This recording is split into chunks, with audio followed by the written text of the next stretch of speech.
ሰላም ጤና ይስጥልኝ ውድና የተከበራችሁ የዩቲዩብ ቻናል ተከታታዮች እንደምን አላችሁ? የሰዓቱን አጫጭርና ወቅታዊ መረጃ ይዤላችሁ ቀርቤያለሁ። እስከ መረጃው ፍጻሜ ድረስ አብራችሁን ቆዩ። ምርጫ ቦርድ የኢህአዴግ አመራርን ራስን ከእጩነት የማግለል ጥያቄ እንደማይቀበል አስታወቀም። በሌላ ዜና ሩሲያና ቻይና የአሜሪካን ወታደራዊ ጀብዶች አወገዙም። የአውሮፓ ህብረት በኢትዮጵያ ላይ የጣለውን የቪዛ እገዳ ማንሳቱን አስታወቀም። የዩናይትድ ኪንግደም ነዳጅ ዋጋ መጨመርን ተከትሎ ሩሲያ ላይ የጣለችውን የነዳጅ ማዕቀብ ማላላቷን አስታውቃለች። በኬንያ 4 ሰዎች ከተገደሉ በኋላ ነዳጅ ዋጋ ቅናሽ ቢደረግም አድማው መቀጠሉን ገልጸዋል። ፕሮግራሞቻችንና ዜና ሌሎችን መረጃ አጠናቅረንላችኋል። እስከ መጨረሻው ድረስ አብራችሁን ተከታተሉ። የዩቲዩብ ቻናሌን ሰብስክራይብ አድርጋችሁ የደወል ምልክቱን እንድትጫኑ ወቅታዊና አጫጭር መረጃዎች በየሰዓታት ልዩነት ይደርሷችኋል። ወደ መረጃው አለፍን። የኢትዮጵያ ብሔራዊ ምርጫ ቦርድ ትብብር ለኢትዮጵያ አንድነት የተባለውን ጥምረት በመወከል ለውድድር የቀረቡት ይስሐቅ ወልዴ ራሳቸውን ከእጩነት ለማግለል ያቀረቡትን ጥያቄ እንደማይቀበል አስታወቁም። የኢትዮጵያ ሕዝባዊ አብዮታዊ ፓርቲ ኢህዴፓ አመራር የሆኑት ይስሐቅ በበኩላቸው በእጩነት መቅረብ መብት እንጂ ግዴታ እንዳልሆነም በመግለጽ በምርጫው ለመወዳደር እንደማይገደዱ ለቢቢሲ ተናግረዋል። ይስሐቅ የኢህዴፓ አባል የሆነበትን ትብብር በመወከል በእጩነት የቀረቡት በአዲስ አበባ ከተማ አራዳ ክፍለ ከተማ ምርጫ ክልል 1/9 ለህዝብ ተወካዮች ምክር ቤት ውድድር ነበረ። ይሁን እንጂ ሰኞ ዕለት ለብሔራዊ ምርጫ ቦርድ በጻፉት ደብዳቤ ሊካሄድ ከ2 ሳምንት ያነሰ ጊዜ ከቀረው ጠቅላላ የምርጫ ሂደትም ሆነም ከእጩነት ራሳቸውን ማግለላቸውን አስታውቀዋል። ይስሐቅ እነዚህ ውሳኔ ላይ የደረሱት ኢህዴፓ ሆነው ትብብር ለኢትዮጵያ አንድነት ምርጫው ተአማኒ እና ፍትሃዊ እንዲሆን የምርጫ አስቸኳይ ሁኔታዎችን በተመለከተ ያስቀመጧቸው ቅድመ ሁኔታዎች ባለመሟላታቸው እንደሆነም ገልጸዋል። ምርጫው ቦርድ ትናንት ማክሰኞ ግንቦት 11 ቀን 2018 ለዚህ ውሳኔ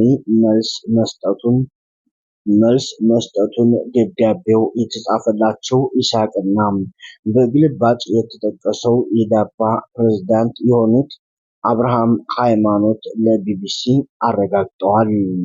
ቢቢሲ በተመለከተው ደብዳቤ መሰረት ምርጫ ቦርድ የይስሐቅን ውሳኔ ውድቅ አድርጓል ሲልም አስገንዝቧል።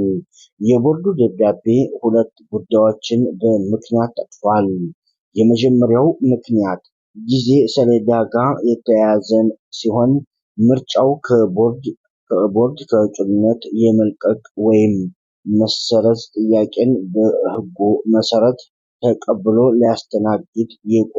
ሲያስተናግድ የቆየው እስከ ሚያዝያ 23 ቀን 2018 እንደነበረም ገልጿል።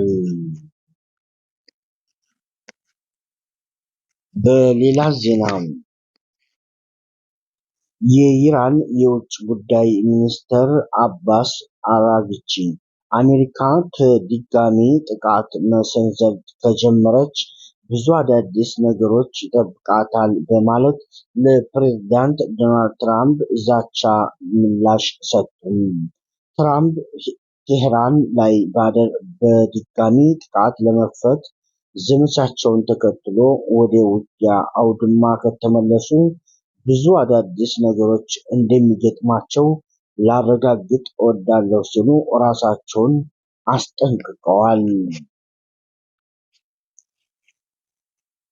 በሌላ ዜናም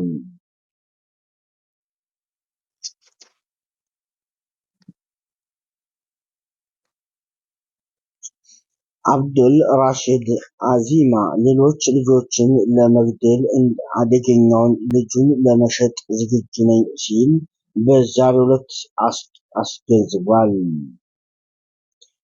በሌላ ዜናም የነዳጅ ዋጋን እያሻቀበ መምጣቱን ተከትሎ የዩናይትድ ኪንግደም መንግስት ሶስተኛ ሀገራትን ውስጥ ተጣርቶ ወደ ናፍጣና የአውሮፕላን ነዳጅ የተቀየረ የሩሲያ ድፍድፍ ነዳጅ ላይ የጣለውን ማዕቀብ ማላላቱን አስታውቋል። ይህ የዩኬ ውሳኔ ከረቡዕ ዕለት ጀምሮ ተፈጻሚ እንደሚሆን ተናግረዋል። እርምጃው አሜሪካና እስራኤል ኢራን ላይ የጀመሩትን ጦርነት ተከትሎ ወሳኙ የሆርሙዝ ወሽመጥ መዘጋቱ የነዳጅ አቅርቦት ላይ ምን ያህል ስጋት እንደፈጠረ የሚያንጸባርቅ ነው ሲሉም አብራርተዋል። ከዚህ ቀደም ወደ ፈሳሽነት በተቀየረ በሩሲያ ፕሮቲሮ ጋዝ ጉዞ ላይ ተጥሎ የነበረው የተወሰነ ማዕቀቦችን እንዲታደሱ ተደርጓል ሲሉ አብራርተዋል። የተጣለው ማዕቀቦችን እየተጠናከሩ መምጣታቸውን የገለጹት የሀገሪቱ መንግስት ተለዋጭ አካሄድ የሚከተል ተጨማሪ አሰራር እንደሚያስፈልግ ተናግረዋል። ከጦርነቱ መነሳት በኋላ የአሜሪካ ተመሳሳይ እርምጃ ተግባራዊ አድርጎ ሰፊ ትችትም ደርሶበታል ሲልም ገልጿል። ጦርነቱ ከተጀመረ ወዲህ የአውሮፕላን ነዳጅ ዋጋ ከእጥፍ በላይ ጨምሮ ይታያል ሲልም አብራርቷል። በአሁኑ ሰዓት ዋጋው በፊት ከነበረበት በግማሽ ጨምሮ እየተሸጠ ነው ሲልም አስታውቋል። ዩናይትድ ኪንግደም ውስጥም የነዳጅ ዋጋ ማሻቀቡን አስመልክቶ ማብራሪያ መስጠቱን ገልጿል። በዩክሬንና በመላው ዓለም የሚንቀሳቀሱ በርካታ የአየር መንገዶች ጣቢያ በነካው አውሮፕላን ነዳጅ ዋጋ ምክንያት በረራዎችን ሰርዘዋል አሊያም የትኬት ዋጋቸውን ጨምረዋል ሲልም አስገንዝቧል።